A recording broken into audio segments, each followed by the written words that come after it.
Assalamualaikum warahmatullahi wabarakatuh. Alhamdulillahirabbil alamin. Asyhadu an la ilaha illallah wa asyhadu anna Muhammadar Rasulullah. Allahumma shalli ala sayyidina Muhammad wa ala alihi wa ashabihi ajma'in. Fa ya ibadallah usikum bi taqwallah faqad fazal muttaqun. Ma'asyiral muslimin, hadirin jamaah salat Isya dan tarawih Masjid Baitur Ridwan rahimakumullah. Dalam kesempatan kultum malam ini kita akan bicara tentang doa. Ada bahasa Arabnya doa, kemudian orang Indonesia menyebutnya doa. Kalau kita perhatikan di dalam rangkaian surat Al-Baqarah 183, 184, 185, 186 yang bicara tentang puasa, pada ayat 186-nya disebut tentang doa.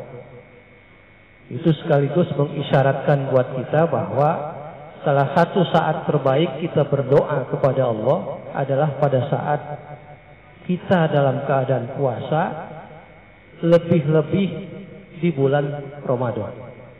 Di luar bulan Ramadan pun kalau kita dalam keadaan puasa itu sangat mujarab untuk dikabul. Sekarang kita ini sudah dalam keadaan puasa, puasanya pun adalah puasa di bulan suci Ramadan.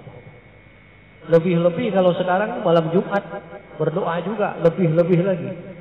Jadi di situ berhimpun paling sedikit 3 kemuliaan. Kemuliaan malam Jumat, kemuliaan bulan Ramadan, kemuliaan saat kita sedang berpuasa. Ma'asyiral muslimin rahimakumullah. Apa sih doa itu? Oleh ulama ditakrif. Kita sering berdoa nih, tapi mungkin belum paham apa doa itu. Doa itu permohonan bantuan kepada Allah untuk sesuatu yang kita inginkan atau untuk sesuatu yang kita peroleh, baik kepentingannya untuk diri kita maupun untuk orang lain. Jadi permohonan bantuan. Jadi kalau saya misalkan minta kepada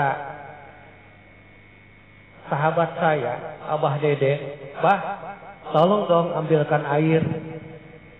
Beliau ambilkan, disimpan di atas meja. Saya perlu melangkah ke meja itu untuk meminum, untuk mengambil dan baru meminum. Makanya doa itu permohonan bantuan. Jangan menengadahkan tangan ke langit kepada Allah tanpa kita bekerja. Itu ibaratnya dalam pepatahnya itu, adai bila amalin karromi bila watrin. Orang yang berdoa tanpa beramal, tanpa ada kerjanya, hanya berdoa saja ya Allah mengadahkan, itu seperti pemanah tanpa busur. Ibaratnya begitu. Makanya orang yang berdoa itu dia harus bekerja. Jadi kalau kita minta malam ini Allahumma inni as'alukal jannah, minta surga, ya beramal dong. Ya amalnya sholat, puasa, sedekah, supaya apa yang kita mohon itu menjadi sempurna dengan adanya usaha dari kita. Ma'asyiral muslimin rahimakumullah. Lalu apa tujuan kita berdoa? Harus kita sadari, apa sih kita mengadakan tangan ke langit, meminta kepada, apa sih tujuan kita berdoa itu? Tujuan kita berdoa itu paling sedikit 3 kalau menurut saya. Yang pertama, doa itu tanda bahwa kita adalah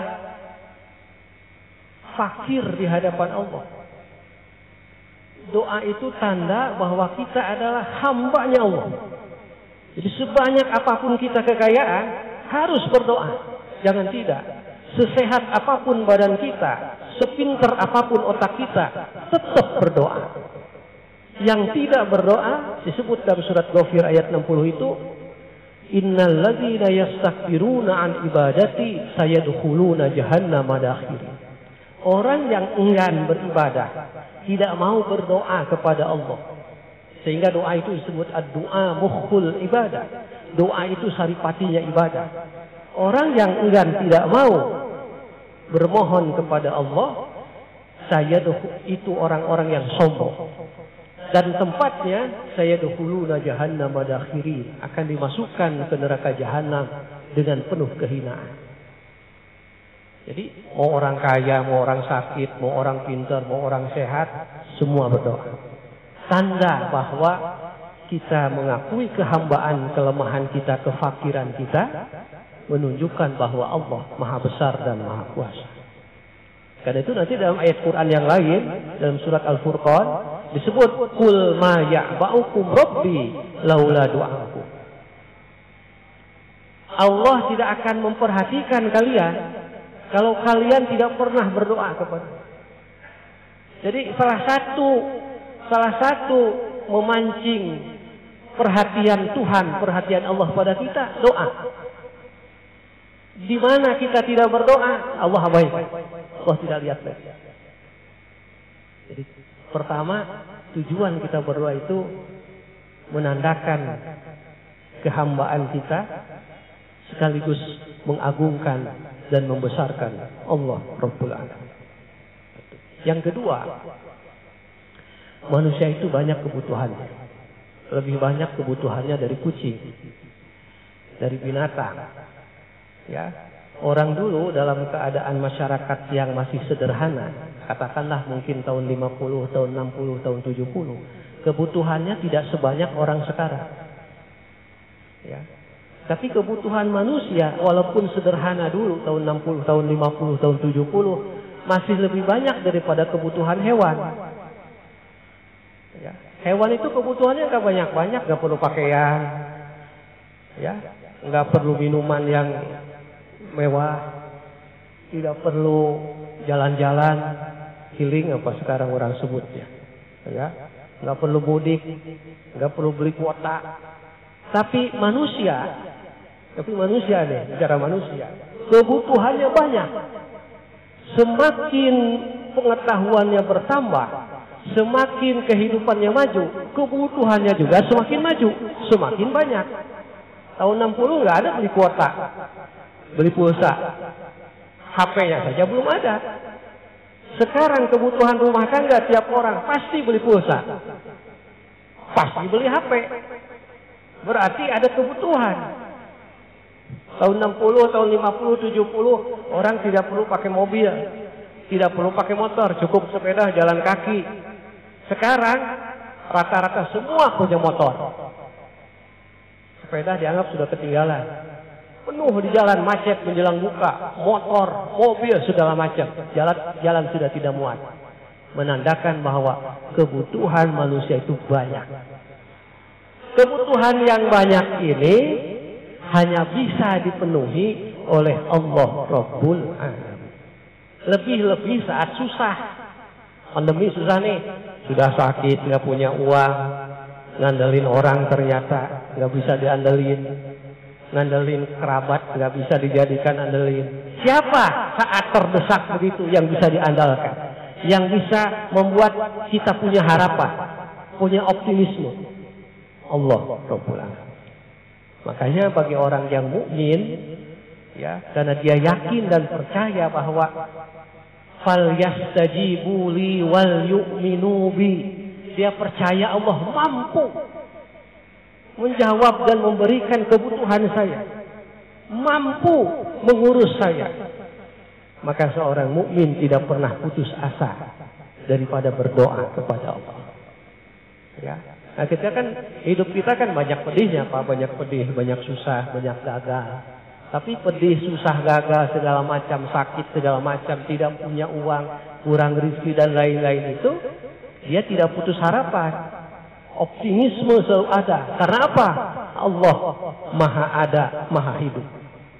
Yang dulu Allah diminta tolong oleh Nabi Musa dari Fir'aun menolongnya, yang kita sembah juga hari ini Allah masih Allah yang sama dengan yang diminta tolong oleh Nabi Musa alaihissalam. Jadi kita optimis. Pandemi mah pandemi, sholat mah sholat. Ya, seorang mukmin begitu. Biar aja pandemi mau apa, godaan, cobaan kehidupan, susah dan beratnya itu, tapi kita masih ada harapan menggantungkan kepada Allah Rabbul Alamin. Karena itu marilah kita ini kan menjelang Idul Fitri ini, menjelang akhir Ramadan ini kan banyak kebutuhannya. Yang mau mudik ya, yang mau bayar THR, bayar itu, bayar ini, kebutuhan rumah, banyak lah. Ya, udahlah. Allah Rabbul Alamin, masih ada Allah.